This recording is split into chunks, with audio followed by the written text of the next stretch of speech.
Hello movie lovers. Guntur కారం. నాకు తెలిసి ఇది టైటిల్లే తప్పు చేశాడేమో పెట్టి అని.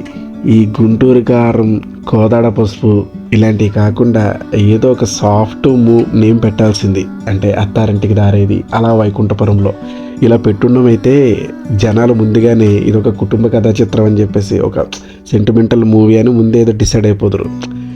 ఈ గుంటూరు కారం పెట్టేసి ఒక క్లాస్ సబ్జెక్ట్లో ఒక మాస్ క్యారెక్టర్ని దూర్చి ఏదో ఫీట్స్ చేశాడు అటు ఇటు చేసి.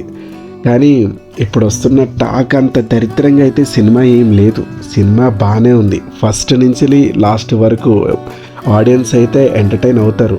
అది ఓన్లీ మహేష్ బాబు ఒక్కడే సినిమాను మొత్తాన్ని భుజాల మీద వేసుకొని లాస్ట్ నుంచి ఎండ్ వరకు ఎంటర్టైన్ చేస్తూనే ఉంటాడు. మనల్ని అయితే డిసప్పాయింట్ చేయడు.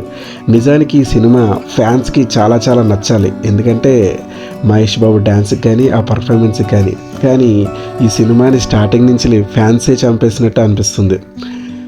మరీ అజ్ఞాతవాస్తో పోలుస్తున్నారు కానీ నాకైతే ఒక పవన్ కళ్యాణ్ ఫ్యాన్గా చెప్తున్నాను, అజ్ఞాతవాసి కంటే ఈ గుంటూరు కారం బాగుంది. త్రివిక్రమ్ స్టైల్ మనకి తెలిసిందే, అది కొన్ని ప్యాటర్న్ సేమ్ ఉంటుంది. సో దాన్ని మైండ్లో పెట్టుకొని వెళ్ళండి.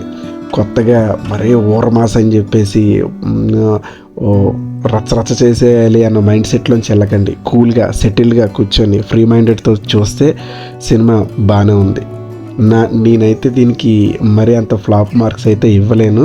సినిమా బాగుంది, వెళ్ళి చూడండి.